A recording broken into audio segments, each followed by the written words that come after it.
All right, go ahead. Thank you, Sean. We'll call the meeting to order of the MDDA. And first, I'll ask if there's any additions to the agenda. No additions. We'll ask for an order, or excuse me, a motion to approve the agenda. This does include, or this does not include the consent agenda. We'll move down for that. I'll move.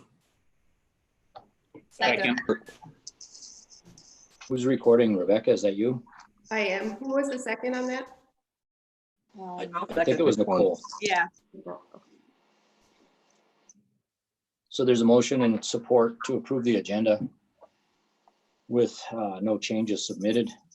All in favor by aye, please. Aye. Aye. Aye. Any opposed? Thank you. Roll call, please.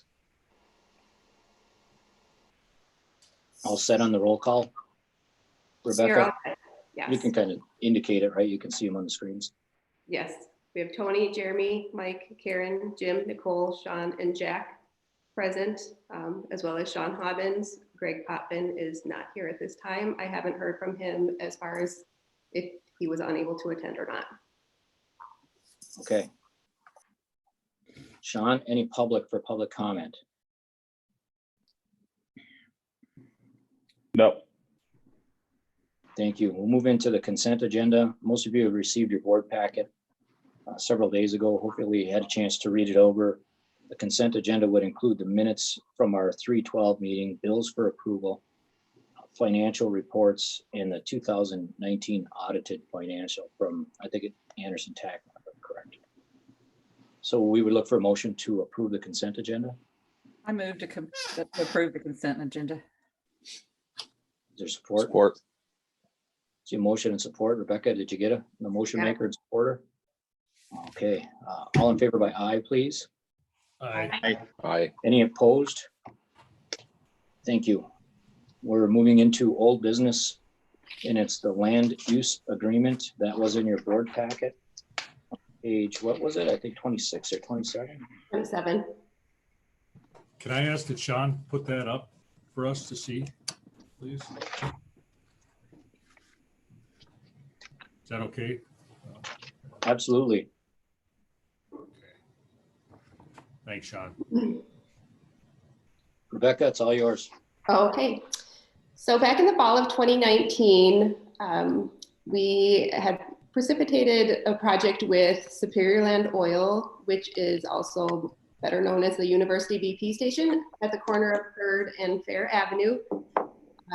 They agreed to let us install a gateway entryway area, I guess for lack of a better term, in which to put some plantings and some landscapings and to install a gateway sign, as that's one of the 3 primary entrances into our downtown area.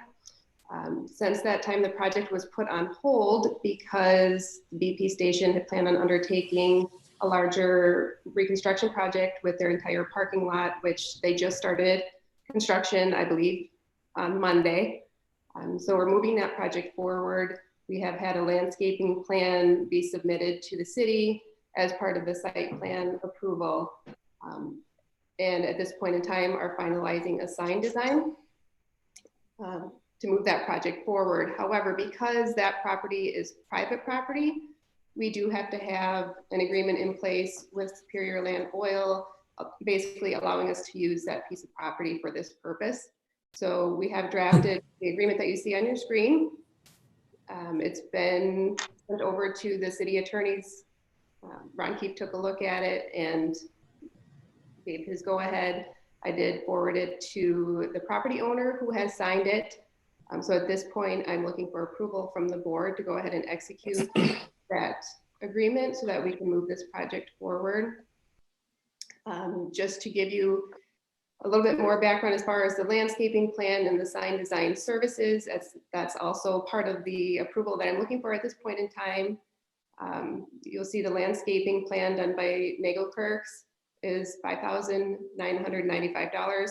And that includes both the removal of the existing plantings that was done last fall, for which we were never billed until this point, and then the plantings for the project moving forward, which are primarily rose bushes and some grasses as ground cover. And then sign design services, I'm working with Bill Sanders at Sanders and Chapsky. He is going to produce for us some sketches, which we can narrow down to a final design. He'll provide all of the construction documents, and what I would like to propose is to have our maintenance staff construct the sign. We do have the resources and the skills on our staff. We have both a contractor and a mason to be able to do this. And so I would like to kind of employ their talents to construct the sign, knowing that we will also have to look to a sign company to actually do, the wording, the welcome to downtown Marquette 3rd Street. Sanders and Chapsky has provided a quote of $875 to do this. In the spirit of full disclosure, I did already tell him to go ahead and do that, just because during the course of this COVID and staying at home and not being able to have our board meetings, that did have to move forward in order for all the pieces of this plan to fall into place. Again, knowing that BP has already started construction. And so just so you're aware that that's where we're at with this project. Do you guys have any questions?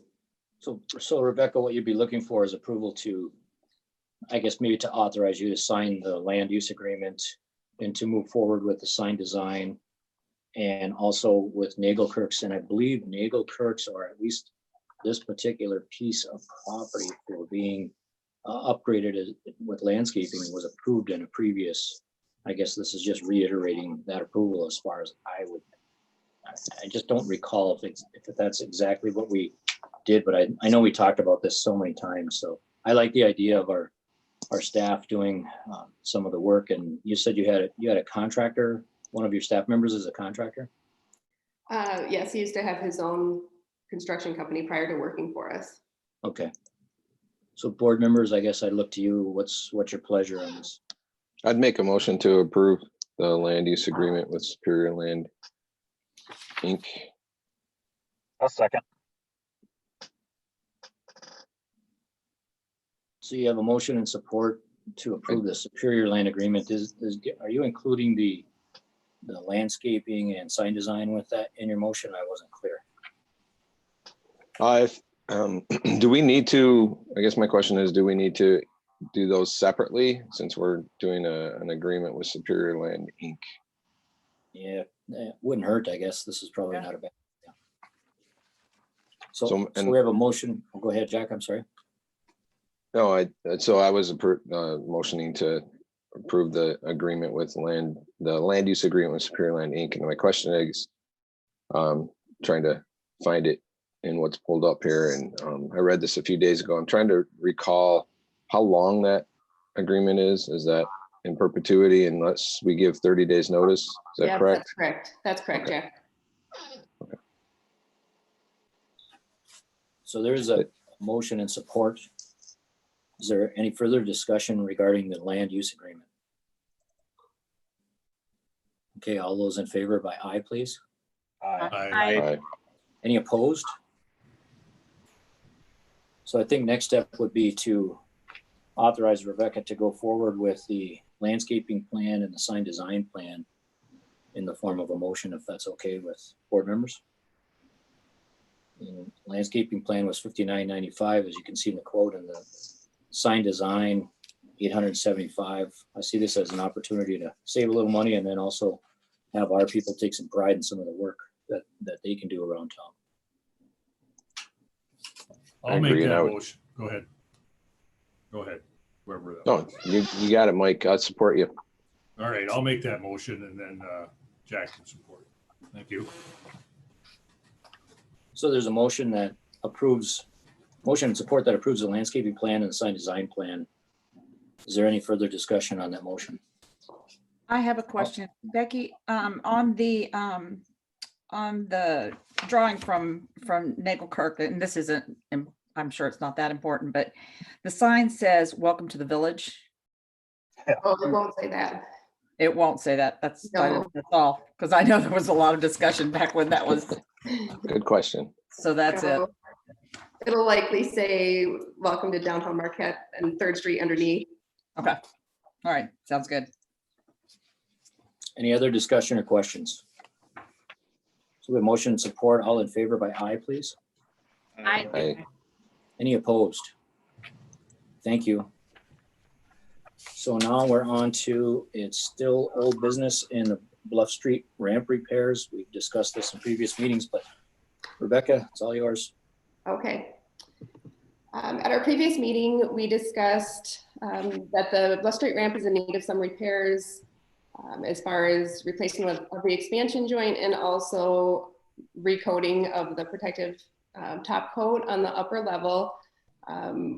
This came to our attention by a consultant who took a look at it when he was coming through town and had a meeting just to make me aware of those repairs. I brought that information to the board at our last meeting and was advised to seek an independent assessment from a structural engineer so we could have a better idea of what the needs are. So I have reached out to GEI, who of course they're a downtown business and they have familiarity working with parking structures. And they have provided the quote attached to be able to do that structural assessment. They would provide an attached proposal for engineering inspection services, which will include the report, a photographic log, and drawings depicting the areas of concern. They're proposing to provide this service for $5,600. The timeline is largely dependent on this COVID-19 restrictions and when they're able to be back to full production. Once they are, they would anticipate it taking 2 to 3 weeks to complete. So at this point, I'm just looking for approval from the board to go ahead and execute this agreement for them to conduct this work for us. And this is just for the evaluation and I'm sorry. It is, yes. They do provide various levels of service. So this initial assessment for the $5,600, although if we wanted them to go further as far as putting together the RFP or even soliciting the bids or all the way up to managing the project, they're able to do that as well. But that would be, fees above and beyond what they're offering here. I'll make that motion that we approve the engineering contract or engineering services for GEI Consultants. So motion, is there support? I support. Who was that? Who would support? Sean. Sean. Thank you. So we have a motion and support for GEI services for $5,600. I have a question on what, Rebecca, do you know what you expect to see? I don't mean in the state of disrepair, but what kind of a evaluation are they going to give you for the $5,600?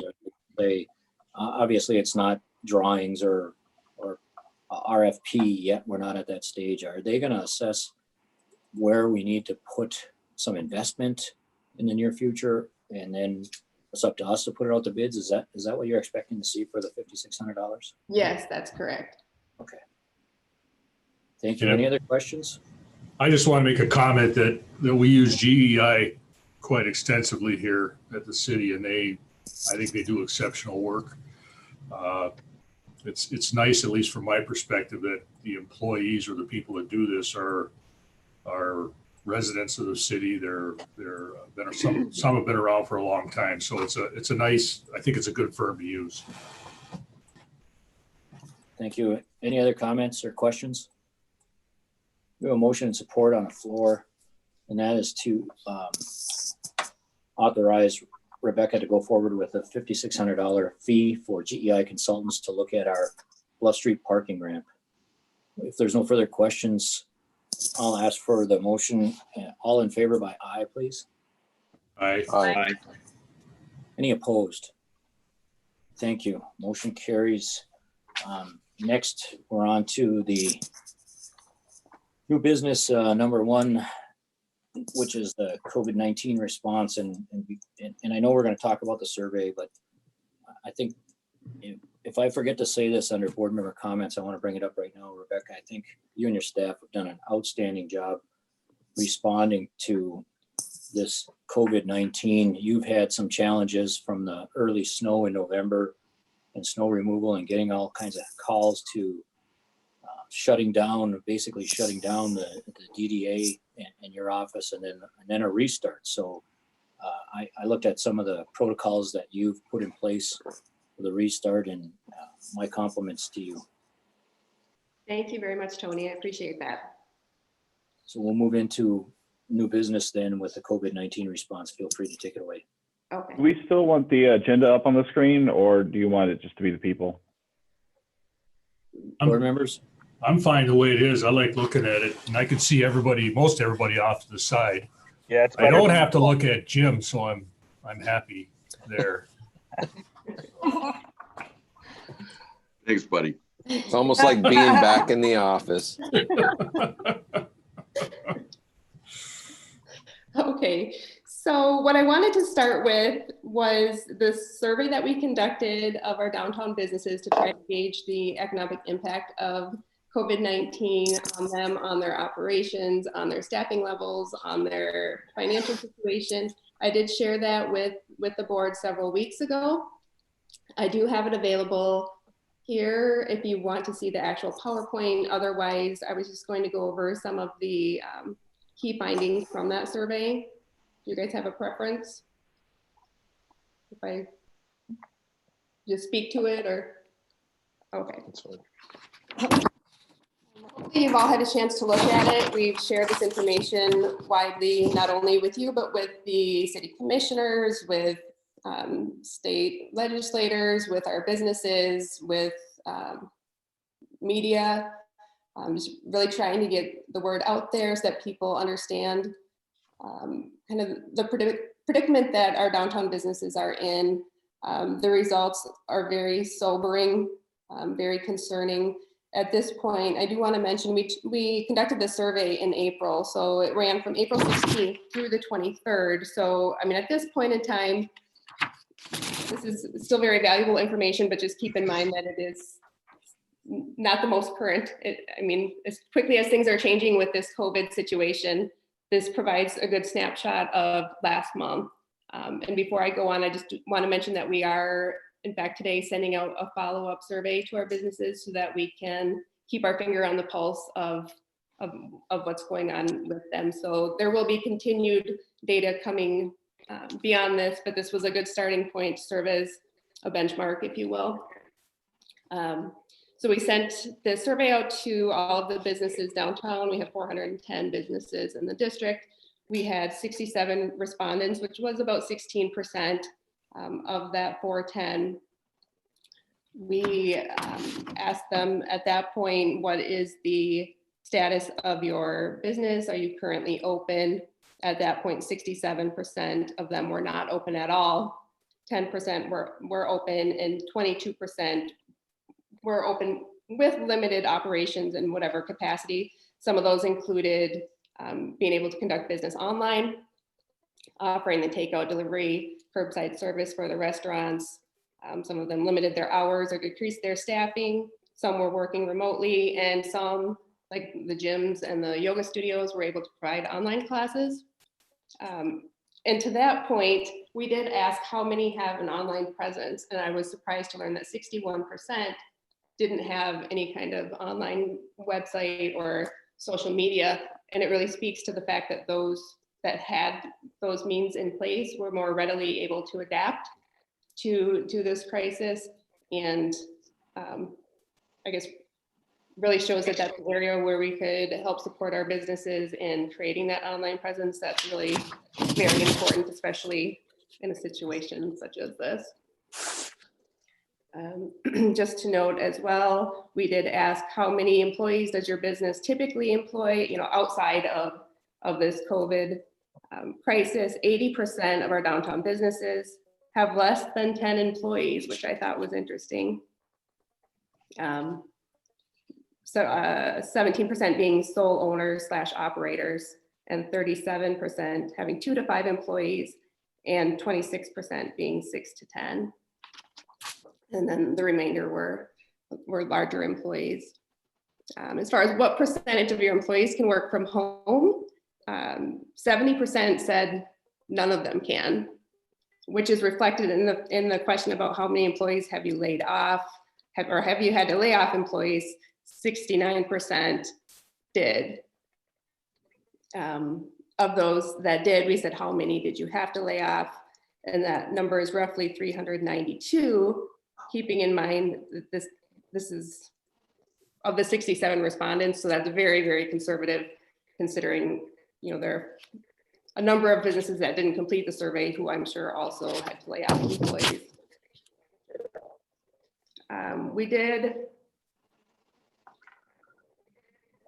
We did ask them about financial assistance programs, which of those they were able to apply for. Of course, early on, there were a lot coming out very quickly. And while that financial assistance is greatly appreciated, it just didn't go as far as we had hoped.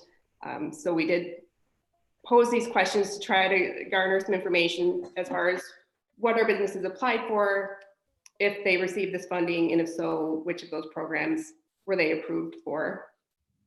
At that point in time, 16% of those applied had received an award.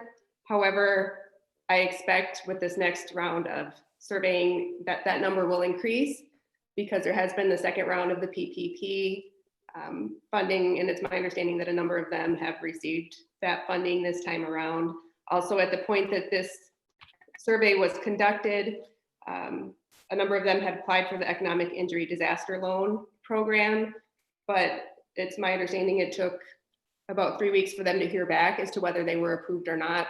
And that's about the same time as when the survey was happening. So hoping and keeping my fingers crossed that with this next round, we'll see those numbers significantly increase. How has your business revenue changed since early March in response to the COVID-19 crisis? This statistic is particularly concerning to me. 89% of our businesses have lost 50% or more of their revenue. So it's hit them pretty hard. Of that 89%, 76% have lost over 75% of their revenue.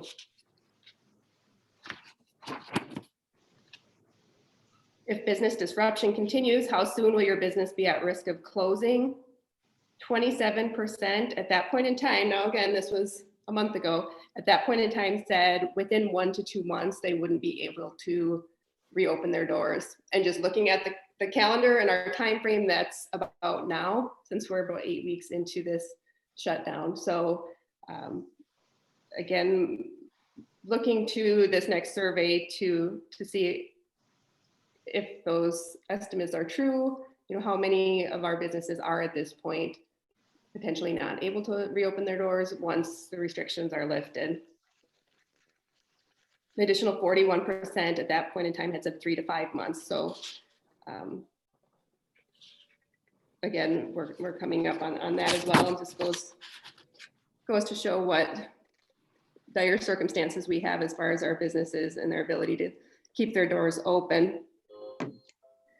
And then the final slide here was areas of opportunity and concern. We'd asked the businesses, you know, what needs might you have that aren't being addressed, or you know, what concerns do you have as you face this crisis? A number of them responded with financial need, of course, better access to unemployment benefits, concerns about paying their rent, their utilities, looking for guidance for reopening, securing the PPE and necessary cleaning supplies to do so safely.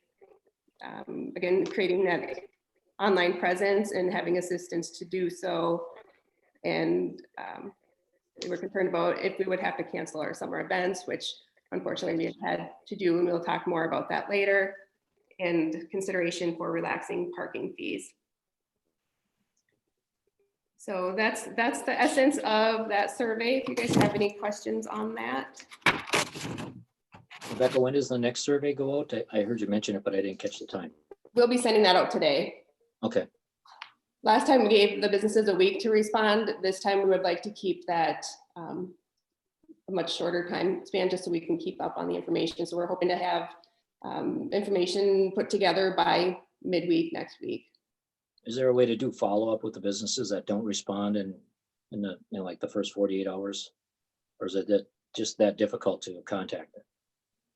Talking 400 businesses, right? How do you mean? Well, Typically we email. So there's not really a way to like put them on a calling list and call and ask them to respond to it because the information is so important. We could start calling. I mean, Be a lot though, it right? would be time, yeah, it would be time consuming, but we could. So we just really have to rely on what happens in the return as far as maybe send out another email. I don't know. It just seems like a 60% return.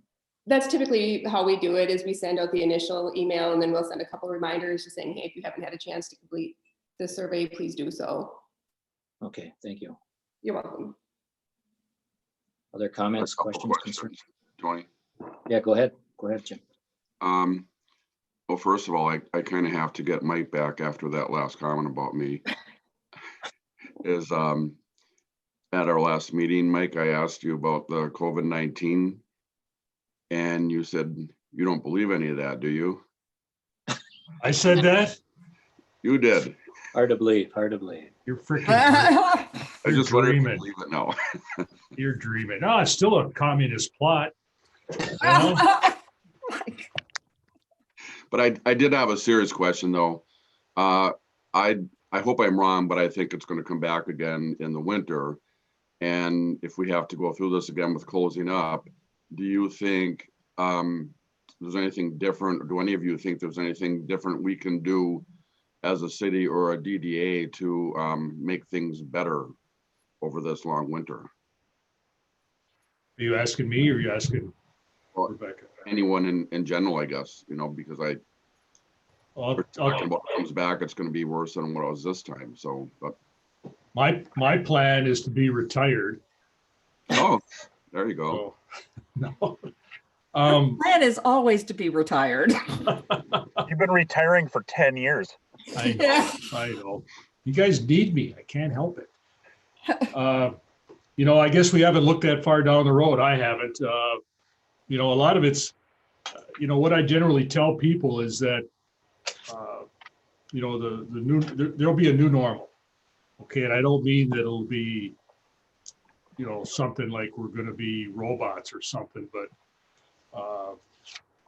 one of the key elements of reopening, which I think, Becky will touch on when we get to that, is, we know a lot more now about the virus than we do at the beginning.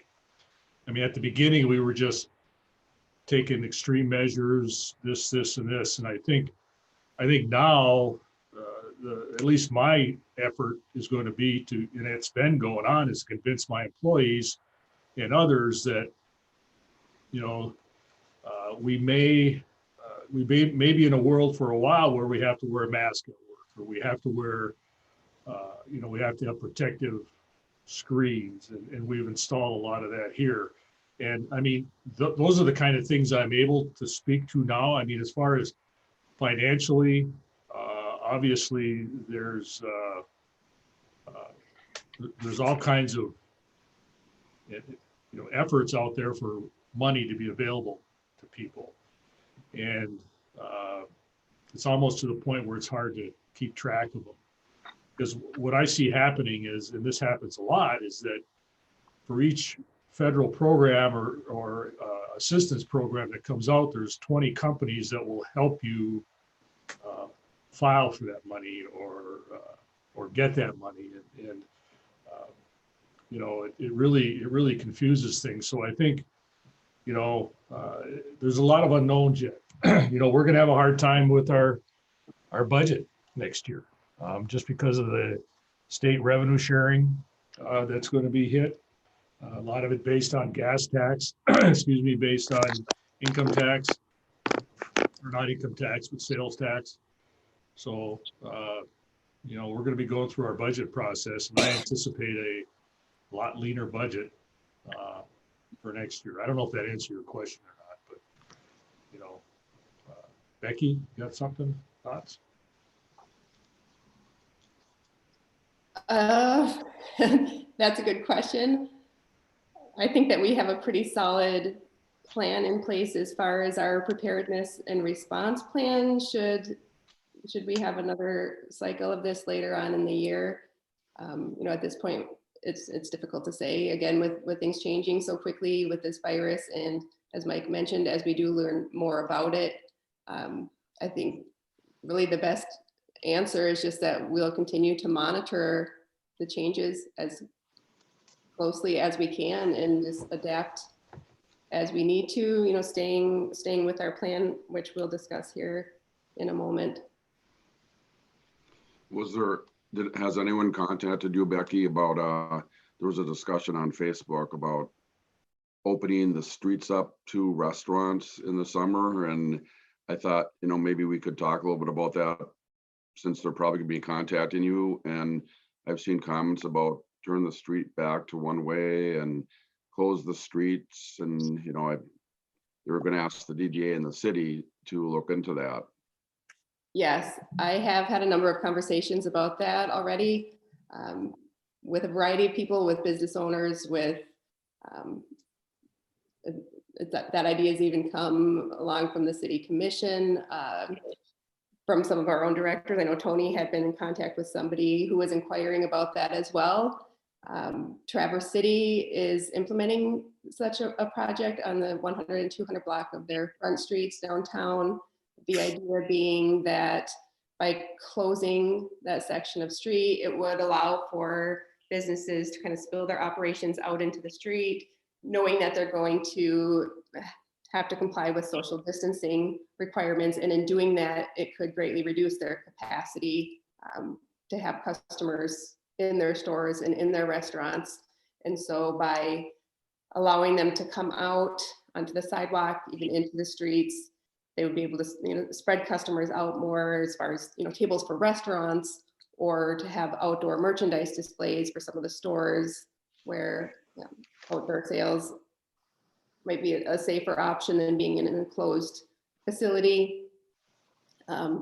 Definitely something I think we should discuss as a board and with Mike as a city, as far as if that's something that we want to do, maybe looking at the 100 block Washington Street, maybe even the 200 block.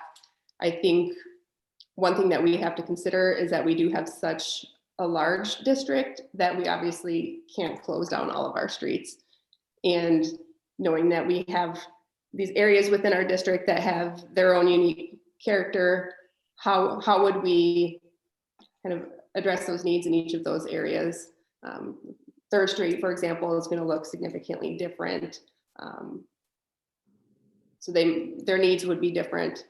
It's almost like, I was thinking it's almost like the governor has done with the state of Michigan by dividing it up into the regions. It's almost like we would have to take that same approach with downtown and divide it up, and then look at each of these sub areas and, okay, what can we do to help each of those areas to make whatever adaptations or accommodations we could to help facilitate the reopening and the operations of their businesses.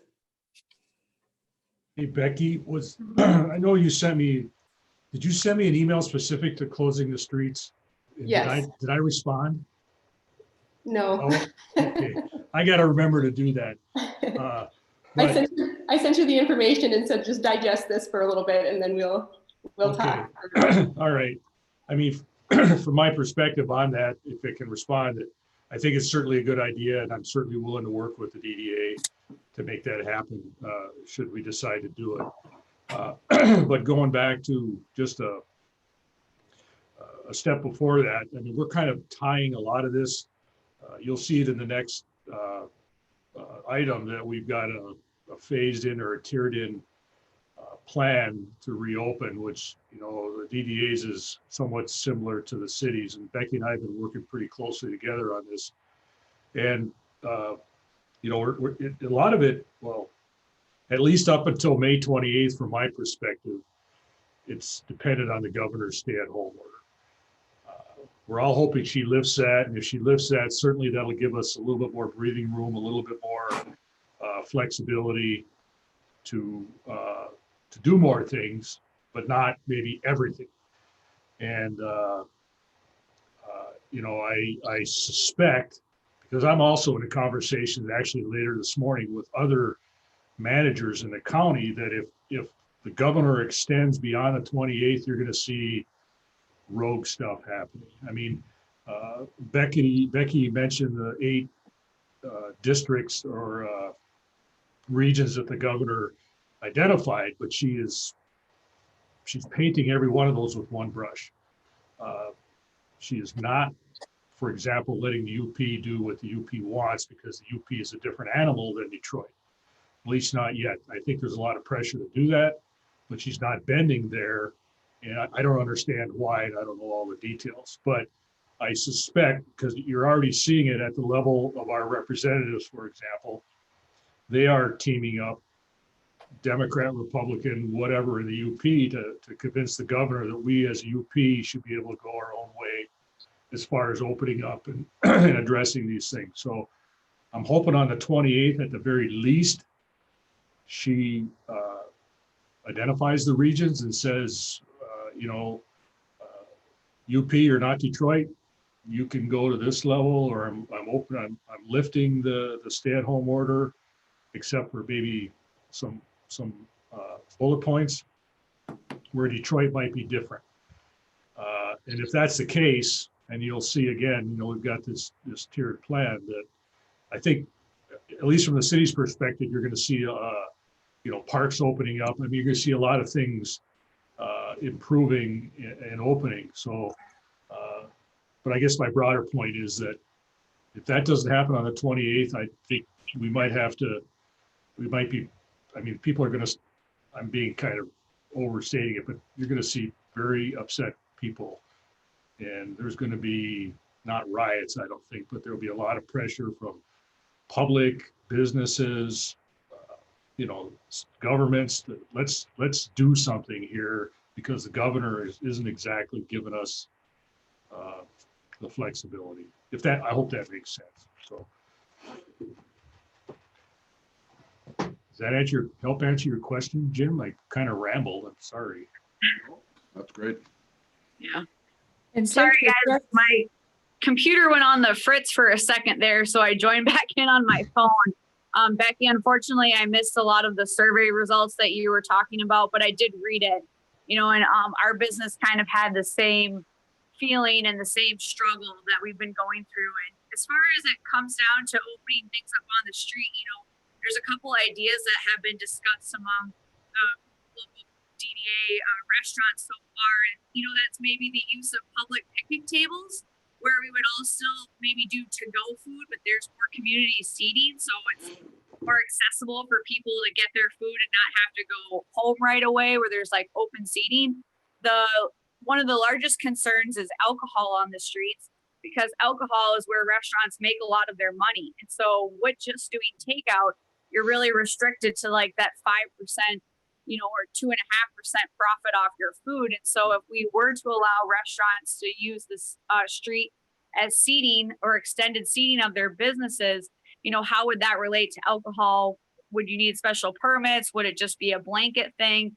I mean, there's a lot of navigating in that. And like you said, some of the district is really crowded. So does everyone just get 2 tables or 3 tables? So I feel like there's a lot more discussion to come on that issue. And I thank you for reaching out to everyone and for some of the, you know, grants and stuff that has been accessible, even though there's not enough to go around for everyone. You know, I think we're all just trying to navigate this, and it is a struggle. And, you know, you think of this business, you know, for Lanyap, we've been here for 14 years, and then a business that's been here for a year. And, you know, that 14 years, we're back to square one. I mean, after just 2 months of being closed, you lost a lot of years of hard work. So, and I know a lot of people are experiencing the same thing, but I think the community support has been really good for all those businesses that have been able to at least keep their online presence open or, resume takeout. So that's a positive in that note.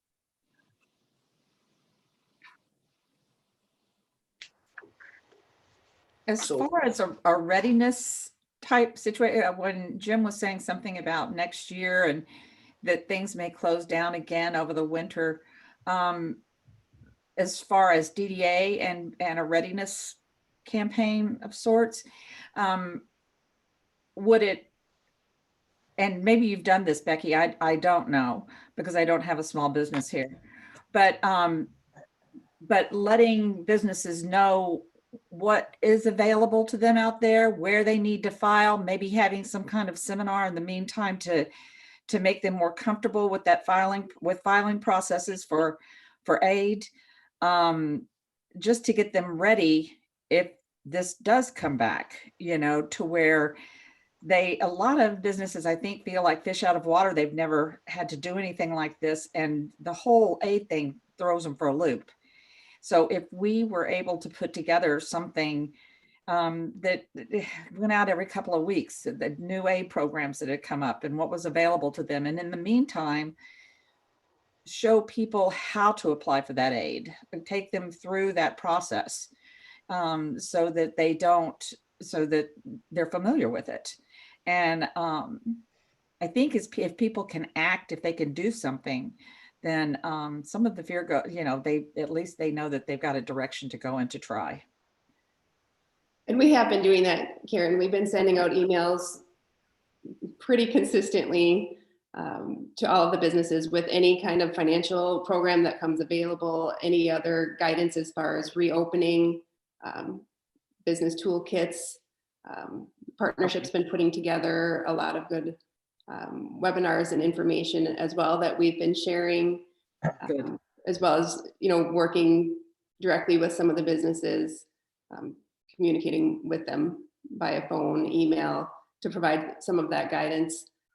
We also did have a Zoom meeting with our downtown businesses to update them on some of the initiatives and the projects that we're working on, and also to provide an opportunity for them to ask questions of us and of each other as well. And that was a very productive endeavor. So we've been trying to communicate as much as we can and to provide that guidance.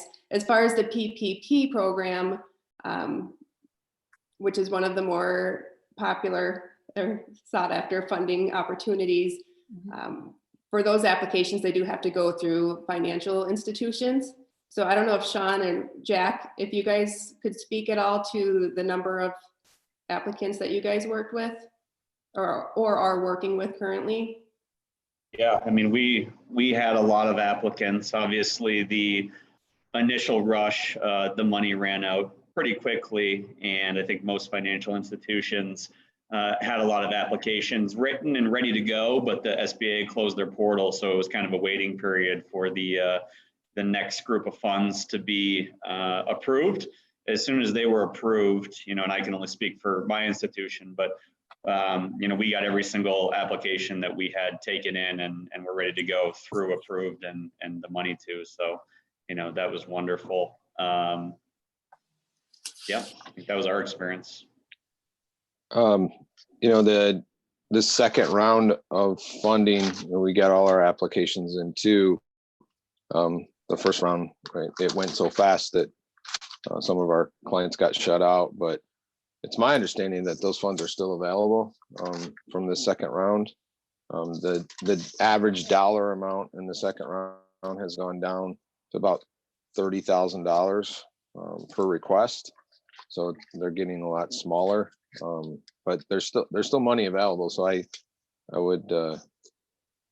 would make sense to spread that word if people are still in need. I mean, I think we did about $35 million, and we're small. I mean, our total assets are right just below 400 million. So we did a lot of loans. Did you jack the interest rates? The interest rates are 1%. I know that, but what did you stick on? Yeah, We don't have a choice, but I mean, so I think that- I guess, let those businesses know that money's still available in the second round. And I think from my perspective, I think that's what we're hearing. I mean, Becky and I were at a ambassadors meeting last week, and the information was the same there. And I'm related to another financial institution in town, and it's the same story. The money's available. There's still money available. Everybody that's getting it or that's applying is getting it. So I think that's a piece of good news. And if I could just add to what Becky said, I was going to save this for the end, but Becky has agreed to participate in a work session that the commission is going to have, the city commission is going to have at the end of the month, to inform the commission and the public that watches, what we're doing as a DDA to help these businesses. The LSCP is also going to be attending, as well as Marty Fatante from SUP. And the goal is to inform the commission, here's what's happening. And unless, they're part of a group like this or are,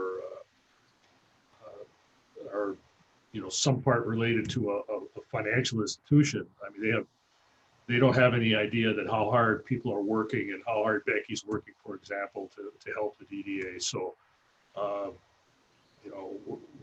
we're doing everything we can as a city and as a DDA to get the public informed, the businesses informed. The fly in the ointment here, from my perspective, is, and it's that the business then has to take the initiative. We cannot, as a city and as a DDA, file the applications for them, kind of like the banks would do when you're as a service for applying for the PPP funds. At least that's my perspective. And I don't know if, Becky, you've had any requests like that, but there's been some pressure at my level to see what we could do in that regard. And I'm as a city, as a government, that's not our role. Our role is to inform you. Our role is to push you in the right direction. If you need assistance, let us know. We can answer questions. But, if you really want to take advantage of what's out there, you need to, take the next step and take the next initiatives. That's all.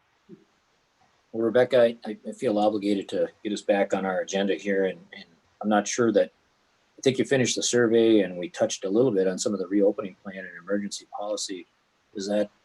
Should we move into committee reports, or do you have more to report on the reopening?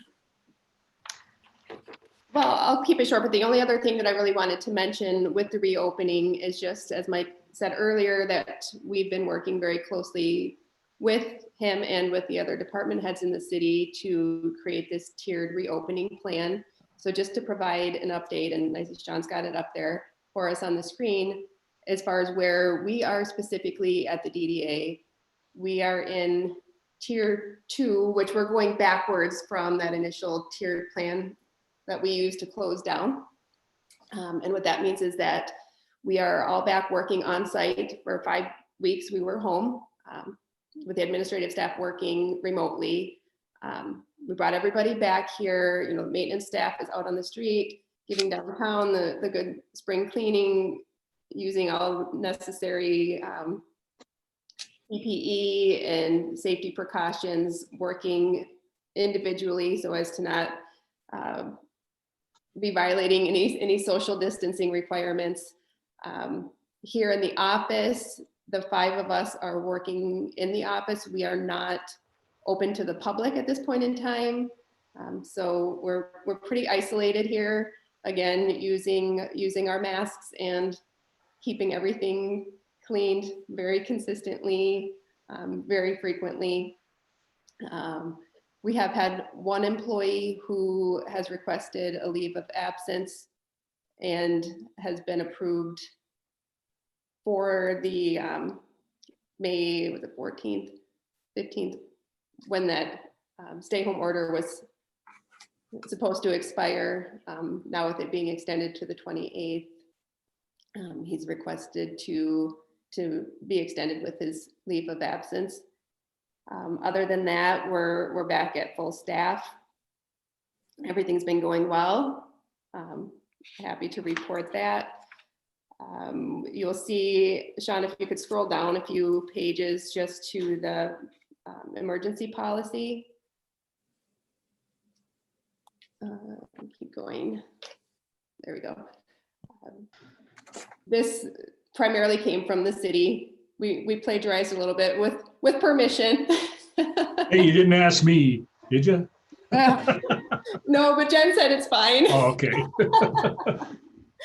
But we have followed along with the city's emergency policy, of course, taking out the parts that don't pertain to the DDA, but we are being consistent with what they're doing as far as the safety precautions, the application of the Family First Coronavirus Act, people who are requesting special accommodations, that type of thing. So I just wanted to include that in the packet so you guys are aware of it. And that's been disseminated as well to the staff. Thank you. Any questions on the emergency plan? We'll move on, but I would like to revisit the conversation about closing of the streets similar to the Traverse City. And I assume that was going to come in under your director's report, Rebecca? Yes. Okay, so we'll move into committee reports and we'll start with parking. Okay, as far as parking, just to provide an update on where we're at, the parking committee has not met since the shutdown. We will be looking at meeting again. Our regular meeting would be Thursday, May 28th at 8 a.m. I would like to still have that meeting even via Zoom so that we can stay updated on what we have going on with parking. Currently, we have the meters shut down and they have been since March 23rd, 24th, when we did shut down. We also have not invoiced for rental parking permits for this quarter. So I feel like that was the appropriate thing to do under the circumstances and to show support for those businesses who are obviously closed down and whose rental permit holders aren't able to use their permits if they're having to stay at home. So in doing that, we are looking at loss of revenue. We've crunched a few numbers here, and just to show where we're at right now, between when we shut down in March through the end of April, we're losing roughly $27,124 in revenue, and that being, of course, through the meters, through the permits, through the passport mobile pay application that we have. Looking forward to the next couple of months, it increases by roughly $14,000 to $15,000 for each month that we continue on this path. So a conversation that I would like to have with our parking committee is how do we want to move forward? When do we want to look at charging again? When's the appropriate time to do so? Again, trying to balance the support that we want to show for the businesses, but also realizing that this is cutting into our parking revenue and that all of the revenue we receive from parking goes back into the parking system to pay for those necessary services, for the snow removal, for lighting in the parking lots, I should say, for maintenance of the elevators and the stair towers, and the cleaning and the line painting and everything, all these costs that come along with the parking system. So I also should mention, as you know, we implemented the passport pay by phone, and then we're looking to implement the digital permitting.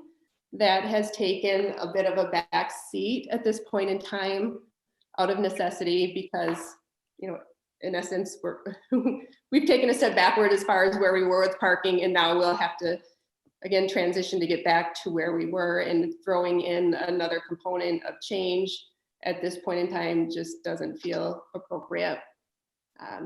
So we're looking to postpone that probably until September, And in doing that, right now we have our physical permits out there that say they expire on the 30th of June, rather than investing in another round of permits because they can be kind of pricey. We're just looking to make them effective until we transition to the digital permitting. Have you heard anything from Veridia on a new start date for construction on that lot?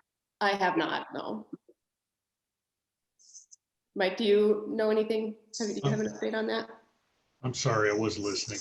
I could tell that's why I called you out. Well, I was figuring everybody was tired of hearing me talk, so I was going to let others talk for a while. What was the question? If Veridia has mentioned anything about a new date for construction on the lot?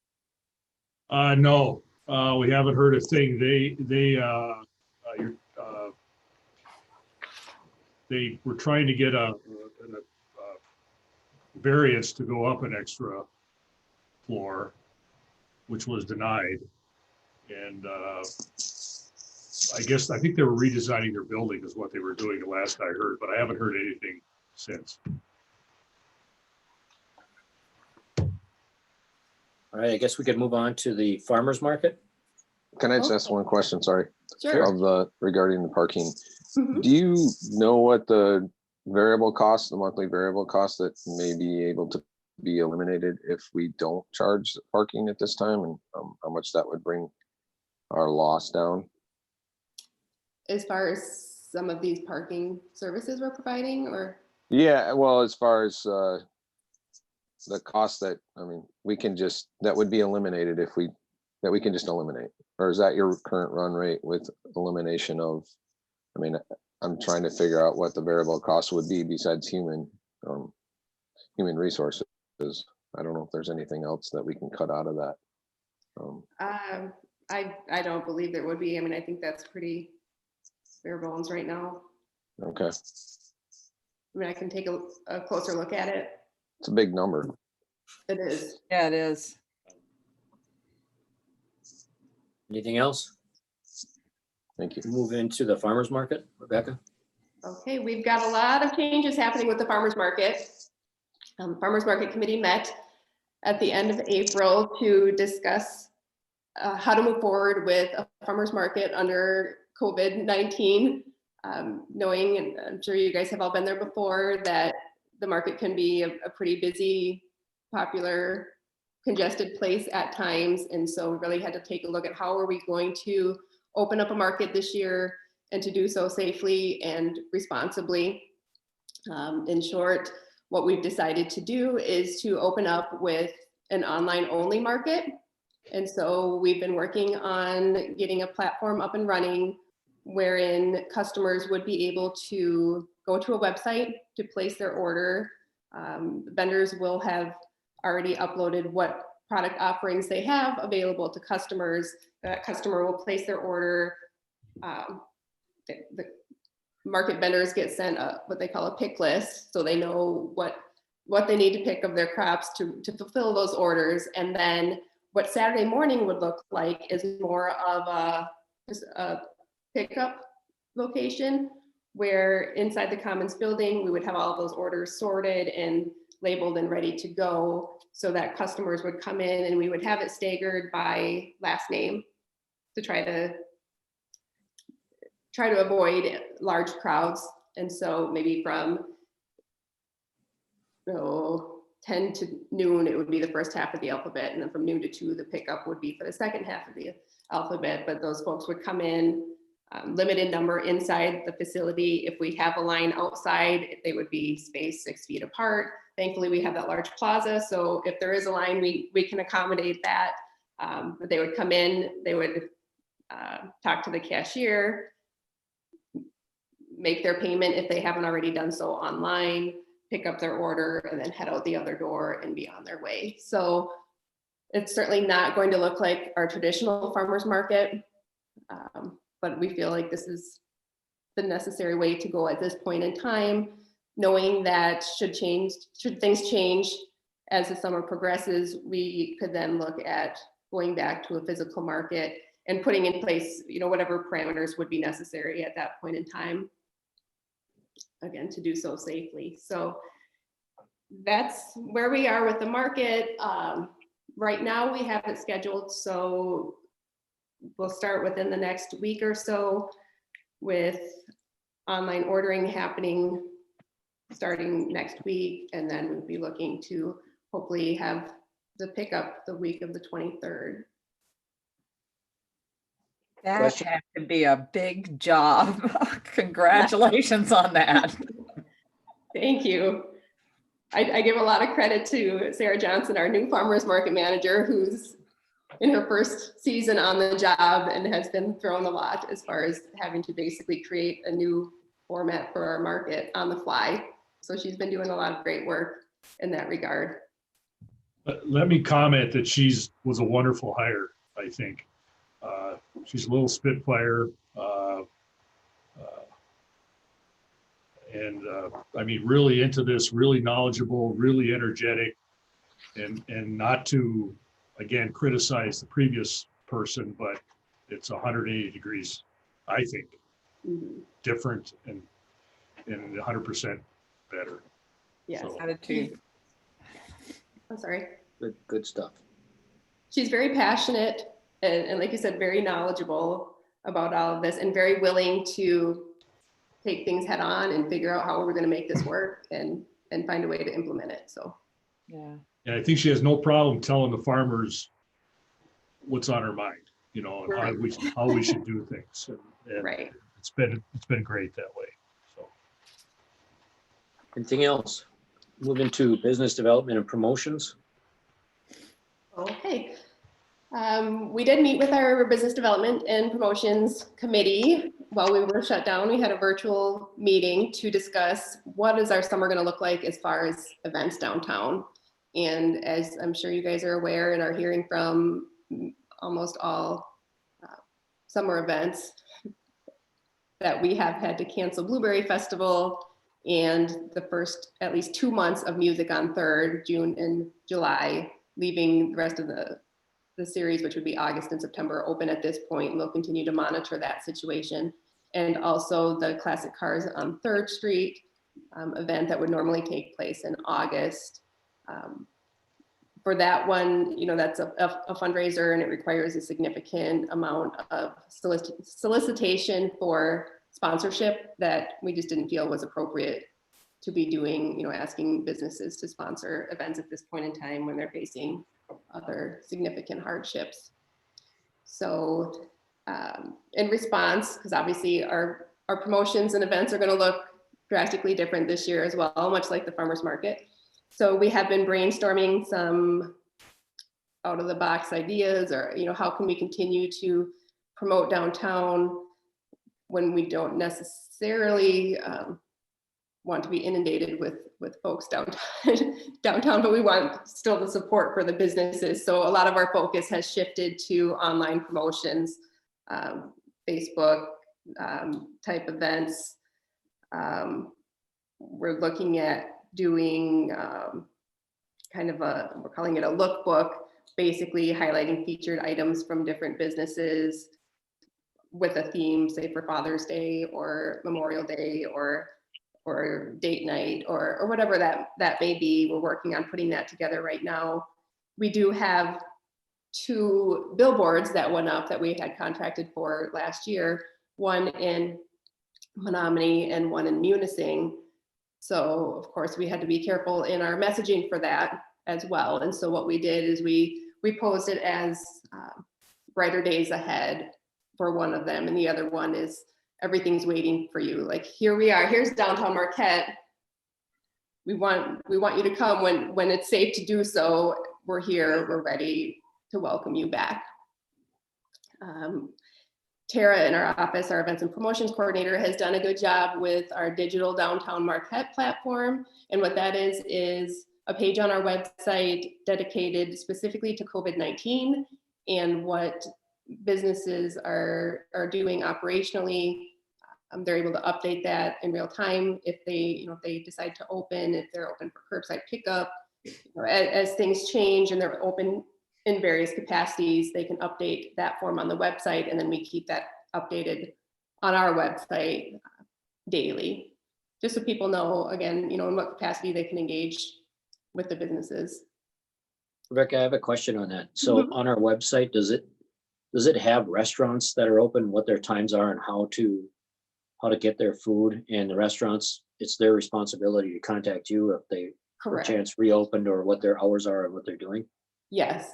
And again, Yeah, we're from the- sending out emails regularly with reminders that, hey, if your status has changed, please keep us updated so that we in turn can keep the community updated. So that information on our downtown restaurants and other businesses perhaps is on our website now?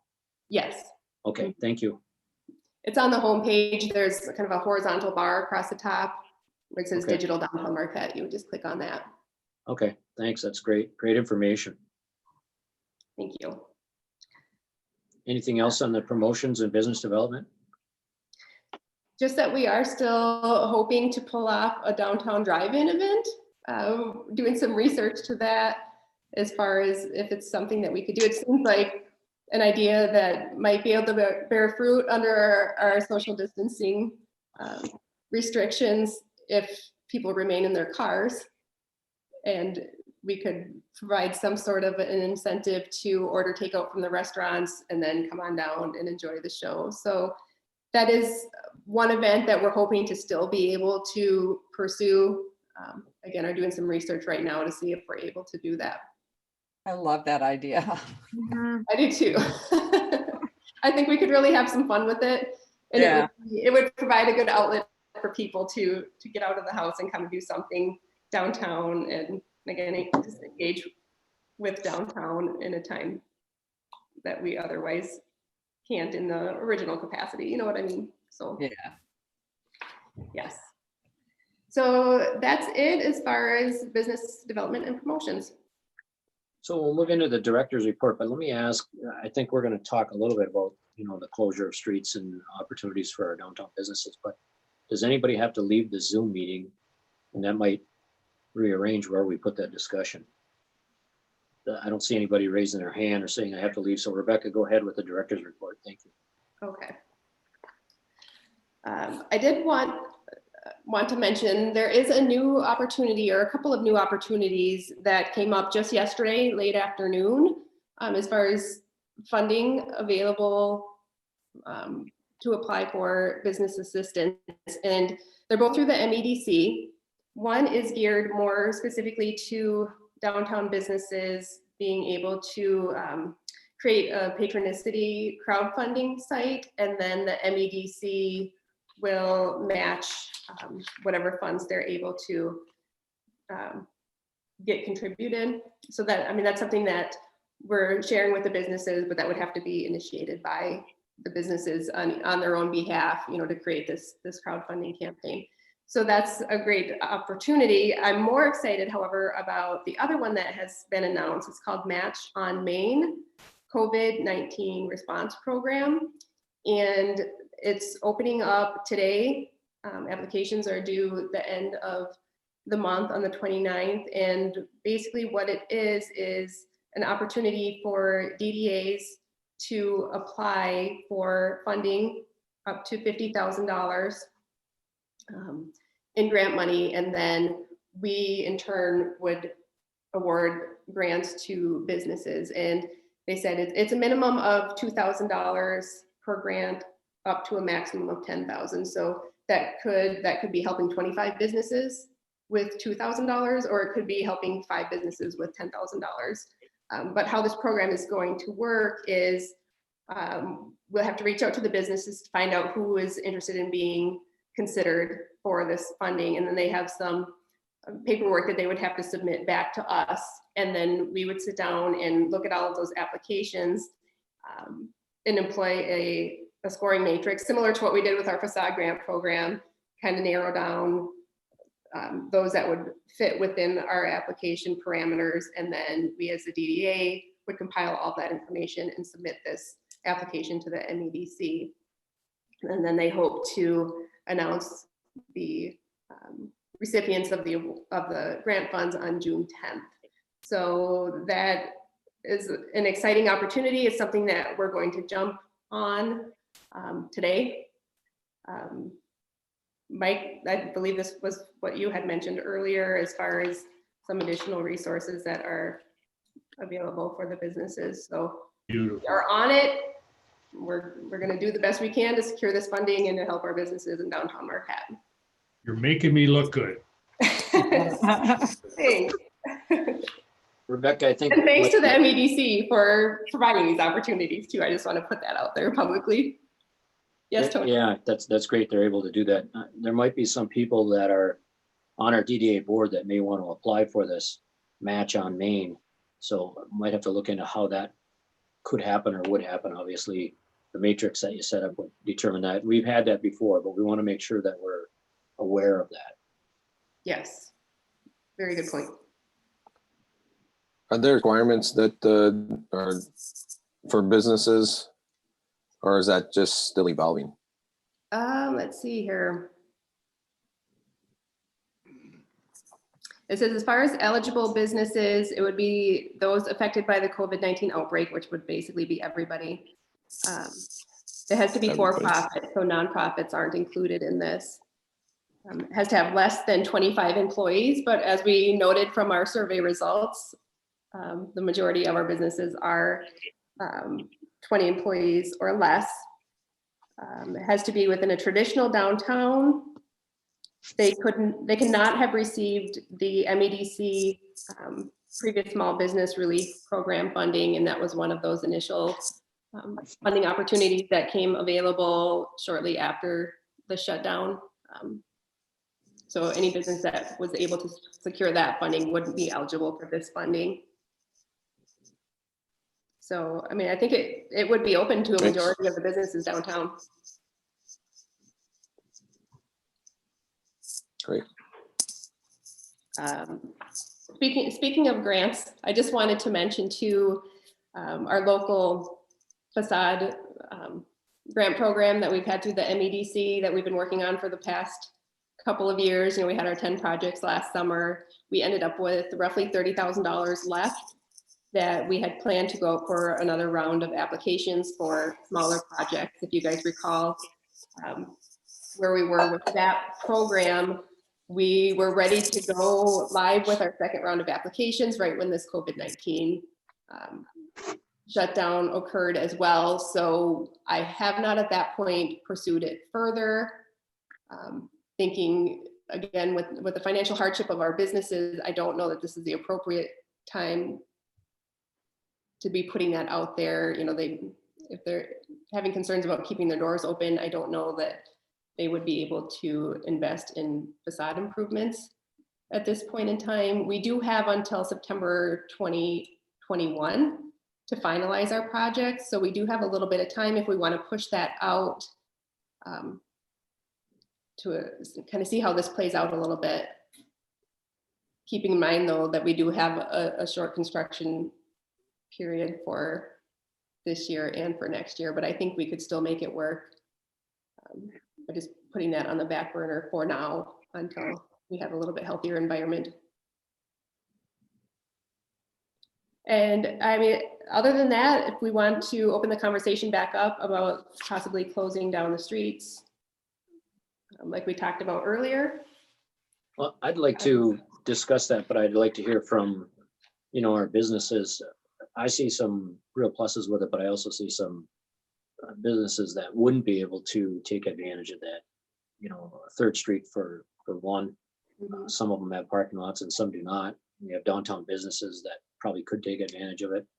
And I think it's an unusual time, so we have to think unusual solutions to these problems. So I'm interested in this conversation and would open it up to board members for comments, especially Nicole and Jack and others that, and Sean, you know, you're right downtown. How is it going to affect your business? I assume, Rebecca, you'd be talking about closing the 100 block of Washington Street. Yes, that would be the area I would be considering, you know, based on conversations here as well. But I think just given the density of the businesses there, that makes the most sense. And I also want to find out how I can drink beer out on Washington Street if it is closed. Yes. There was a point I missed. I like this idea, but I didn't think about the alcohol, and everybody likes to have a drink at the picnic table when they're ordering from a business. So. Well, there's 2 ways from my perspective to handle that. One is to work with the Liquor Control Commission and see if there's some flexibility there. The other is just to do it and ask for forgiveness later. I'd recommend the second one myself. Or, I would say that, from our perspective, obviously, being a bank down here, and I think about, I guess the only comparable, situation is during Blueberry Fest, when the street is closed down. And I think the idea of bringing more people down, we see more people during that day than just about any day of the year, whether it's just to come check out our building or come in. So, I think that any situation where it's bringing more foot traffic, I think that helps obviously the restaurants. I think that can help some of the retail, stores. And I guess I can just speak for myself, but for our bank, I don't think that hurts our traffic having that area shut down. I mean, we've got a drive-through in the back. So I think there'd be a little pushback from us. Yeah, it'd be really I don't think interesting. ours. Go ahead, Jack. No, you go ahead. Well, I think our bank would be fine with that too. I mean, you still have our front street open. We have a parking lot right there. You can still access it as long as you're not closing the whole downtown. I'd be all in favor of it. Help the restaurants, help the businesses that are along those streets all over. It'd be nice to figure out a way to do something on 3rd Street too, but I'm not sure what that looks like. Yeah, I think as far as Washington Street goes, thinking about this a little bit more, I feel like it'd be easier to do like community picnic tables that are available for anyone to sit down and have the ends of the street closed off where, maybe, during Blueberry Fest, if you apply for that permit for a liquor license or outside alcohol consumption, you have to be within a netted area or a gated area. So maybe you could potentially put up those roadblocks or like a netted area at each end of the street, and you were allowed to consume alcohol on that block only. And that way each business could sell like to-go drinks. Again, that's something that some places can do. If they have the certain Class C resort license, they can sell beer and wine, but it has to be closed. So you're talking about open alcohol consumption, but it's something that we do for a lot of Lower Harbor events. So maybe there's a way to do it on that one street. I think it would be a little difficult to have certain tables assigned to each restaurant because it is so crowded. And then especially if you want to have other businesses like with outside sales or something like that, that way, if it's more community seating, everyone can have a little stand and, picnic tables. And then the businesses that are down Washington Street further could maybe get their to-go food and bring it to that area, like Aubrey's and Baby Cakes and Portside and 231, like once they open. And then maybe even 3rd Street too, if you go up to 3rd Street, get your to-go food, at least you can sit outside in that area. One thought also maybe would be like the parking lot of the Village Shopping Center is pretty wide and big. Maybe there could be room for a little closure in that area for 3rd Street or something like that, because it wouldn't be fair to just do Washington and not include 3rd since it's part of the DDA. But I guess you have to see where it makes sense. And like I mentioned before, restaurants really make their money off of those alcohol sales. Like, yes, you make money off of food, but it's, 2.5 to 4.5%, especially with your labor costs in there. So although to-go food is great and we're happy to be able to do it, you need to sell a lot of it in order to cover all your costs for just having the staff there that you need. So I feel like if we could try to get some kind of open consumption license or permit or something like that, that it would really, really help and kind of, make a little light at the end of the tunnel there, or just having that open seating too. Maybe we start with that, just so people have a place to go and eat, especially when it's nice outside. It might drive more of them downtown to want to get food and kind of spend the day down there and then shop. And if you place those tables 6 feet apart or whatever the deal is going to have to be, you could still not enforce, but can't find the word I'm looking for, but propose that Encourage. social, Encourage. encourage, yes, thank you, encourage that social distancing at the same time. No charge for that either. Yeah, thanks, appreciate that. That's a My surprise. one freebie, right? I have a couple comments I'd like to make off of it. Just as, I mean, I think it's a great idea, but I think that there are concerns we have to look at with it also. I think we're talking about shutting down an entire city block when we're not willing to hold a festival that shuts down a city block. We had Jim on here earlier talking about how he was so just overwhelmed with business when he opened up. Who's to say that's not going to happen if we shut down a street? And how are we going to govern keeping, a limited amount of people out of that city block? And that's a big time concern that we need to be willing to tackle by shutting down a city block. Yeah, well, I do think too that it has to fall on the responsibility of the public and the participants as well. Businesses, especially restaurants, when you're talking about 25% capacity and all these other rules and plexiglass and stuff, like, there's our social responsibility, but there's also the responsibility of the people too. I mean, they've got to be smart about it and be willing to wear the mask when they walk around, and but I understand that concern too, because you are creating a space for groups as well. Right. And And I guess I I worry about it. Sorry, Jack. I just worry about Go it ahead. from, if we do this and we're willing to open things up, we're also willing to open ourselves up for big time criticism and Yeah. from big time criticism from a lot of people. So I think I'm the type of person that likes to have every plan in place if possible. What is going to happen? What's going to go wrong? Because we live in a society where people are proving that they don't care what the rules are. They're not going to follow them. So we need to have restrictions in place and make sure that those are fully outlined and we're willing to find a way to take care of that. I don't know if it's, we have, I love the idea of putting the onus back on the customer and the person that's owning the business, but I think that in time that may not be the best result to try to solve a problem if it does arise, and it may not, but we still need to be ready for that. Yeah, it'd be nice to know what Traverse City's plan in place is to handle those kind of concerns. And I'm happy to reach out to them too, to find out more about how they're implementing this down there. Yeah, that'd be And great. I think my only concern, I think it's a great idea to be able to sit at picnic tables and eat and have a beer in downtown.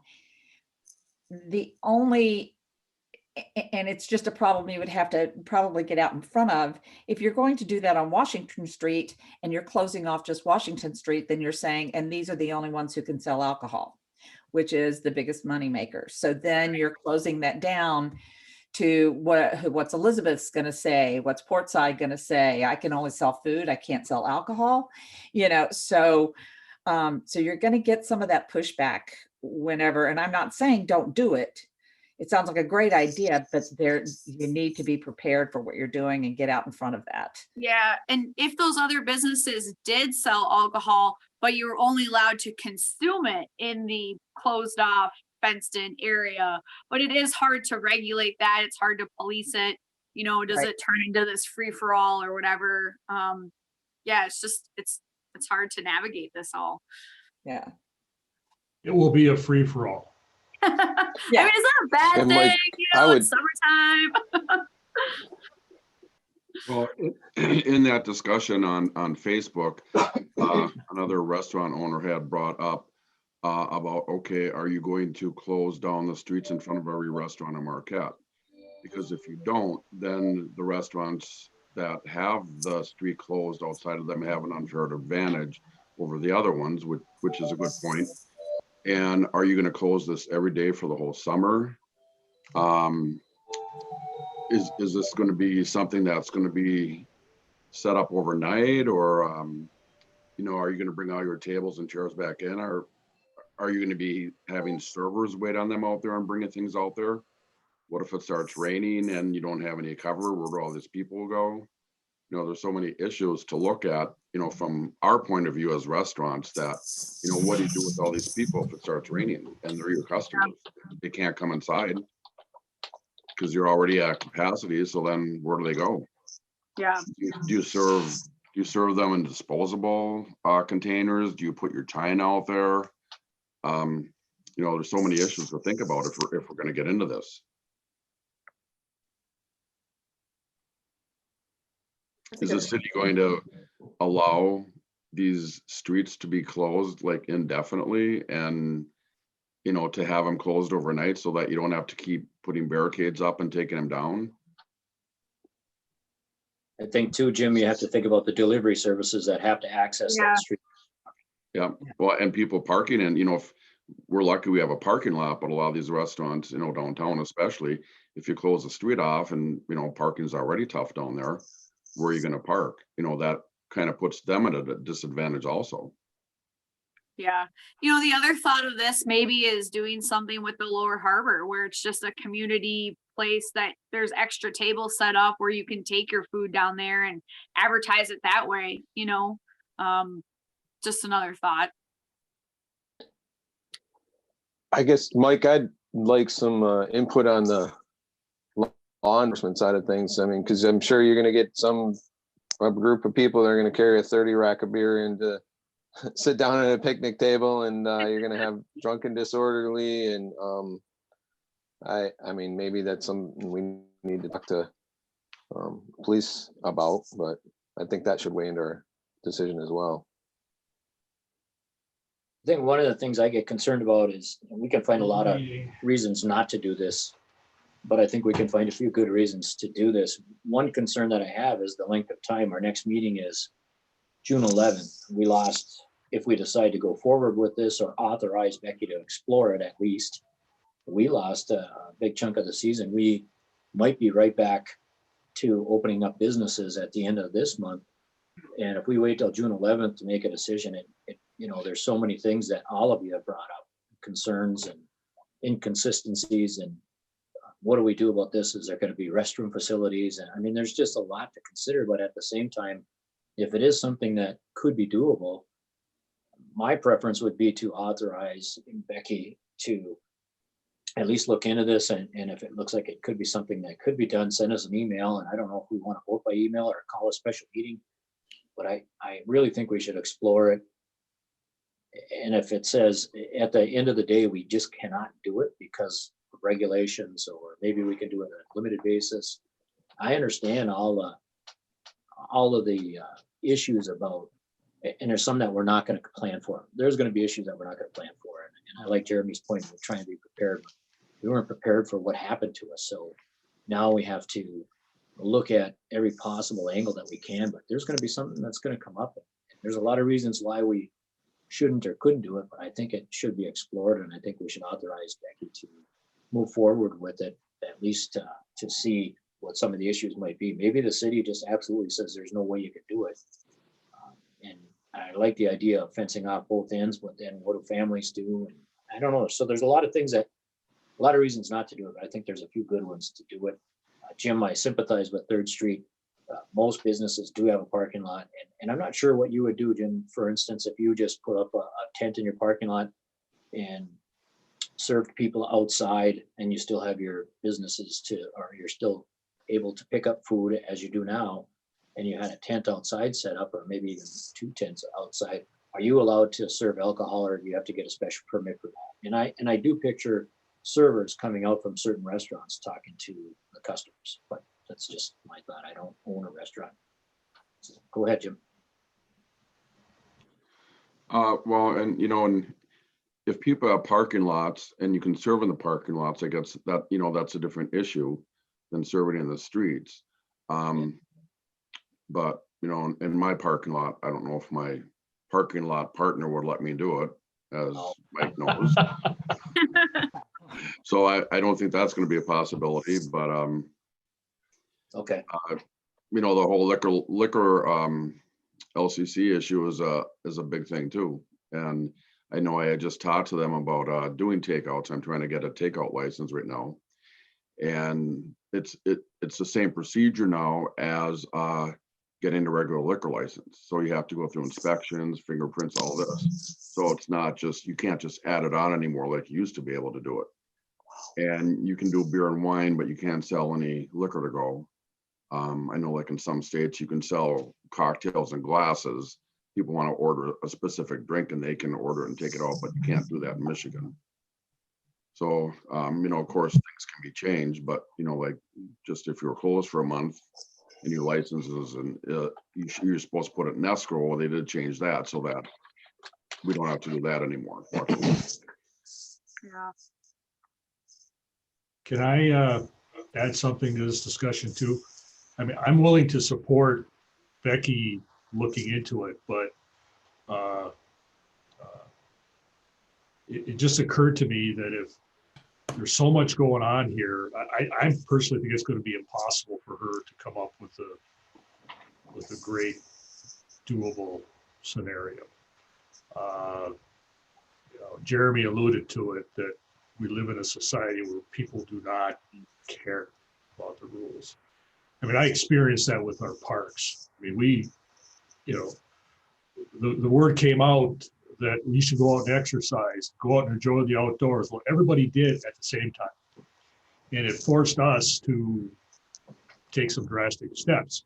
So I guess what I'm getting at is that if this comes out and it's something that we can't control, which I don't think we're going to be able to, it's what's going to prompt the governor to go back and say, we're going backwards. We're going back to close down or whatever. And I just think we need to be aware of that, because I'm cynical, I guess, and maybe I may not be right, but I think I'm pretty darn close that as good as it sounds, I mean, what we're describing is a festival. And we've canceled all kinds of festivals already, and we're basically encouraging another festival, all for good reason. I just don't think the public's going to play along. They're not going to do what we want them to do. They're not going to be, you're going to have seating for 150, 200 people. You're going to have 2,000 people show up. I just don't think it's doable in this concept under these conditions. I mean, look at Blueberry Fest. I mean, how many people come down for that? That's just a regular everyday festival. The Food Fest, I mean, it's just thousands of people come, and it's not something I think we can control. And I hesitate to I mean, the permits would have to be approved by the city commission. And I just don't know if they're going to, I mean, I think they want to do it, but I don't know if they're going to be completely comfortable. Just what's happening. So I'm just saying that, I mean, I think I'm fine with Becky looking into it. But I don't, off the top of my head, I can't come up with a scenario, perfect plan that's going to be, that I could probably support in the end. And I'm just one person. So. I think Rebecca had an idea of talking to the folks in Traverse City and see what some of the issues are there as well. And if they're doing this. Put my money on shit show down there. I think you're right. I think you're right, Mike. I think we're asking for something that, as restaurant owners, we don't really want. And in my opinion, not that anybody listens to me after the last couple of days, but it's a restaurant owner. I don't think we should do this. And I think it's just going to hurt all of us, because I found out from last Sunday, a lot of people aren't understanding about all this. And exactly right. They just get mad, and all these, the younger people that have these restaurants that want to do this, if you can't do it right and give them good service and take care of them, they're not going to be happy. And to have to do more takeouts is so difficult for us restaurants, as I think Nicole knows. Mm-hmm. And you just, I think you're going to make matters worse by doing something like this. But I don't want to be the one to say that, because I don't want all these other restaurants saying, well, why can't we do this? And Yeah. Just my opinion. Well, I think too that, like, if it was something that was just one day a month, then yeah, you're going to have a huge surge of people that one day a month. But if it was something that was offered every day, or, 2 days out of the week on the weekend, where you just had more seating available, that might be different, where you might get a lot of people the first time, but then if people know that it's available all the time, they might not rush out, like that. It might be more paced out kind of thing. I mean, it does put more burden on the restaurants as far as takeout and all that kind of stuff. But I think, if you're just trying to brainstorm ideas of how to increase sales and how to increase support for businesses, then, I think that's what we're looking at right now. And I think talking to Traverse City is a great first start, at least to see, if it's any part of this is doable. And I think we may be talking about, I get the impression, and there are a lot of cities that do this, that sell alcohol, and you can go walk around on the streets with alcohol and food and all of that good stuff. But in trying to do this as a response to COVID-19, I think we're going to be rushed. And I think that may not be a good thing, because you do really need to know what is going, or you need to at least be able to discuss what are the problems that are going to arise from this, and do some problem solving before things, before you enact any kind of policy. So, so I'm not sure that we have that kind of time. And yeah, I don't know. I don't know if we can do it.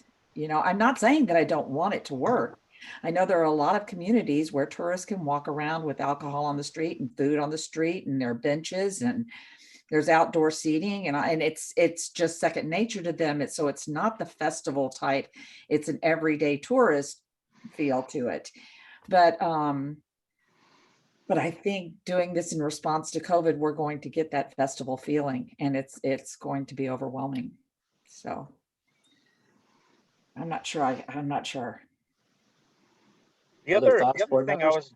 I was going to say one more thing. The other thing we have to be concerned about in doing anything where we're shutting down a street is the onus or liability of everything then gets placed back on the DDA.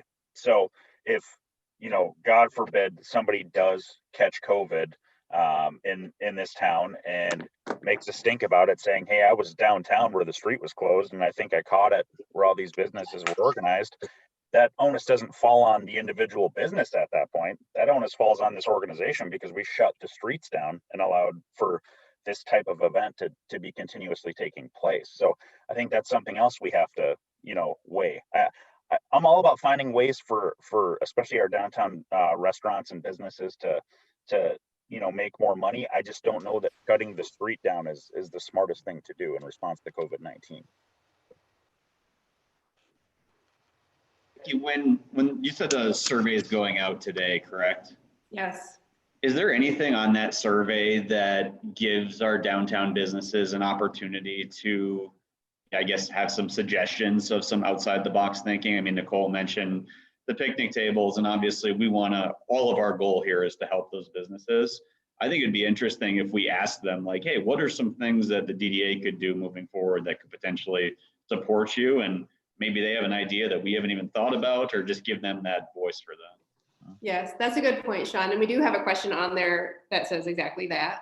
Okay, awesome. Good. Okay. We were coming up with the questions. We kind of had this situation in the back of our minds and thought, okay, Right. how can we broach the subject with the businesses, not only about this, but if they do have any of their own ideas as well. Yeah, because there's every business is unique, whether it's a restaurant, retail sells whatever, but I would be really curious to hear some of their ideas that might help them. And some of them might not be as extreme as closing down a street, but a little tweak that we could do to support and help them. So I think getting a list of those kind of things would be important for us to take a look at and see what's realistic and what's not.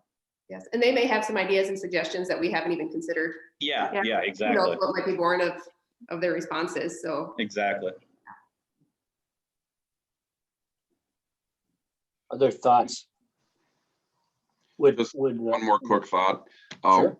One more thing that might help is, instead of closing on the streets, if somebody wants to serve on the sidewalk, how you have to get the permits and all that, maybe just not have that process for the time being, and just say, okay, if you people would just want to serve on the sidewalk, you could do that. What do you think about that, Mike? Oh, I'm sure that's something I can work through. I mean, if we get to that stage, we won't add, I'll make sure we don't add that any more cumbersomeness or any more work to the process. maybe there's a thought right there. Maybe we just put up some tables and chairs 6 feet apart down the sidewalks or in that little boulevard between the walking sidewalk and the curb, where some businesses already have them, but maybe we can get more where then it's just more seating for people. That could be a thought too. My one concern with that, Nicole, would just be how could we social distance on the sidewalk? Right. Because we're still going to have pedestrians walking by, but if we have those sitting there as well, we're not going to be able to put that 6-foot barrier. Right. Yeah, and I think you kind of think of it like if you're walking by someone, it's okay to be within 6 feet, but when you're standing there as a gathering or an extended period of time, it should just be with those who are in your household for now. But I guess it all depends too on what the new guidelines and restrictions are after the 28th as well. So this is all just potential. Great. Board members, would you be opposed to asking Rebecca to find out some more information with regard to closing the street? I mean, not with the end goal of closing the street, but just to give us more information, because I think we're going to get pressure from the public to do something similar to this. We've been receiving calls and information, and maybe it's just a few people, maybe not, but I think we should have the information. My question is, would you be opposed to ask Rebecca to find out the good and the bad of what's happening in other communities that are doing this? I think that's a great idea. Yeah, I don't think there's any opposition to Yeah, that. I think it warrants more. I think that's part of her job, to be honest with you. Go get them, Becky. Tread water, Rebecca, tread water.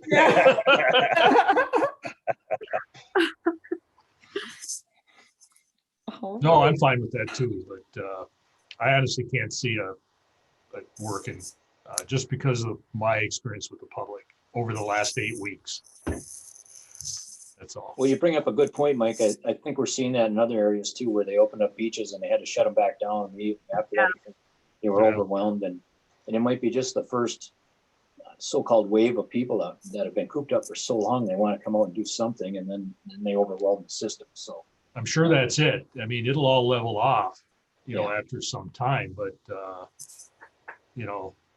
it's like I said, we're trying to open all the parks in the county at the same time so that one park doesn't get overwhelmed over another. And it's, maybe there's a thought, maybe other communities, other DDAs could do it at the same time we do it. So not everybody comes to Marquette to eat. I'm just. we have a good problem. People like to come to Marquette. I know. I'm not going to cut any of this, so I don't care. It doesn't help me. So any other thoughts or questions, concerns with regard to our previous discussion about, right now at this point, we discussed closing down the 100 block of Washington Street and talked at length about it, but is there any other thoughts before Rebecca moves on? Thanks. Good discussion. Yes, thank you, everybody. Anything else, Rebecca, from the director's report? No, that's it. Whoa, that's good. Mr. Hobbins, do we have any public comment? No, we do not. We'll move into board member comment, and you might have to help me with this, Rebecca. So maybe you could just appoint, you could probably see everybody. I can't see everybody. Oh, sure. We'll start with Sean Geary. I'm good, no comment. Nice to see everyone all be virtually. Okay, Mike. I'm good, thank you. Karen. High five, Becky. You're doing it. Thank you for everything that you're doing. You really got kind of thrown in it, didn't you? But thank you very much. You're doing we appreciate everything you do. Thank you very much, Karen. Mm-hmm. Jim? I just had one comment for Jeremy. I'm sorry to see that you're living out of your car now. What do you do? Dang COVID-19. I can hear my kids screaming from here. Are you kidding me? That's all. Thanks, Jim. Nicole? I think that we had some really good discussion today, and I wanted to say thank you to the DDA again for teaming up with Masks for Marquette for the providing masks for downtown businesses. That was very helpful and useful, and makes us feel a lot safer at work. Great, thank you. We're happy to do that. Jeremy?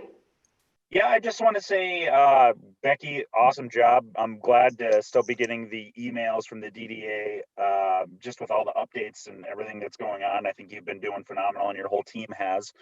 I think that, Mike, I just wanted to say thank you to you too for being so upfront and honest and always with your conversations. And I kind of feel bad that we started this whole thing. You had dark brown hair, now it's just full white hair. It's just crazy, but it seems like it's been so long since we've all seen each other. It's crazy. But the one comment I want to make before you guys can move on is I just hope that we can continue to all be very forward thinking in this. I mean, I think we all are hopeful that restrictions will be lifted and, you know, business can get back to a little bit of normalcy at the end of the month. But I think we all need to be prepared for what is to come. And I think that, you know, us as a board, we need to be willing and ready to do some very different things than we've probably ever been comfortable doing. Just because I don't see this coming to an end anytime soon. And I think we're going to have a lot more meetings just like this face-to-face than are going to be in person. So I think that we just all need to continue to be forward thinking, including our staff, and, you know, don't be afraid to be, you know, a forward thinker and blurt out anything that might have a good idea, because it's be needed. I've blabbered enough. Move on. Hey, Jeremy, that's only the second time in my life someone told me they appreciated my honesty. Most of the time they're telling me to shut up, and my wife is usually telling me, here's who you got to call and apologize. Is that what you Someone's said? got to keep you in line, Mike. What's that? But somebody's got to keep you in line. She's got a hard job. Right, she does. Okay, thanks, Jeremy. Jack, any director's comment from you? Everybody said what I wanted to say, Becky, Rebecca. I think you're doing a great job. The plan that you put together, the back to work plan, was excellent. I thought very well thought out. And thanks again, like Nicole said, for coordinating those masks for Marquette. Range Bank got 100 masks from them, so we really appreciate that. And looking forward to getting back to work. Hopefully the order goes away here at the end of the month. I think we're going to see a lot of, you know, once that happens, I think you're going to see a lot of people coming out. And I think even if we were to reopen the streets, I think, you know, as long as we're not ready to go by June 1st, some of the excitement of people coming back out will have gone away. So keep up the good work. You're doing a great job. Thank you, Jack. I appreciate that. And Tony, we'll circle back to you. Sure, just a couple things. I echo my fellow board members' comments with regard to a good job. And we want you, please, on our behalf, pass that on to the guys too, because they don't often get to hear from us. And your staff that's in your building with you, they've been very cooperative, I understand. So thank you for that and letting them be prepared. And they did a fine job on the last snowfall that we had that had to be removed. So thank them. Let them know that we appreciate their service to the city. I know they take pride in what they do, and I'm really happy to see that you are allowing them to have a little bit more, I guess, pride in what they're doing with the signage efforts. So a reminder that our next meeting is June 11th, whether it's in person or Zoom. My guess is it's going to be this.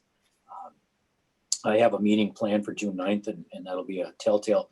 One thing I can tell you is we've had some, you know, construction went back to work. We have today or tomorrow, I think it's tomorrow, we have about 500 people on one job site in the UP. That means people from Wisconsin are coming in, people from downstate are coming up. So it's closely being monitored. I think this is going to be maybe a vision of what's to come if we can be careful on this job site. It's just something that one of our industrial sites is going to be shut down. They have to be repaired, and we're we're going to work, but it's very concerning from our perspective. So I'll keep you posted on that. Rebecca, keep up the good work with keeping us updated on what's going on. And I'm anxious to hear about Traverse City and see what kind of roadblocks and hurdles. I also appreciate the downtown businesses. I'm trying to support them as much as I can and make sure that we are using the services of our downtown restaurants. And you guys have had to jump through some major changes to accommodate us, the public. Today, just as an example, we're using a downtown business to feed the staffers at Norlight. Then we're moving into a different community and trying to do this for our frontline staff or nursing home staff. So that's all I have. Thank you, and great job on the meeting. Thank you, Tony. And I'd just like to say too, that I'm very proud of my staff. I think that we just handled this tremendously well, considering the unpredictability and the uncertainty and the shifting back and forth from working at home to coming back on board here, and just kudos to them. And I'm very happy to pass on your accolades. I feel they're well deserved on behalf of my staff. So thank you for that. Good meeting. Thank you, everybody. We are Thanks. adjourned. Thanks, guys. Meeting Great. adjourned. Be safe, Thank you. everyone.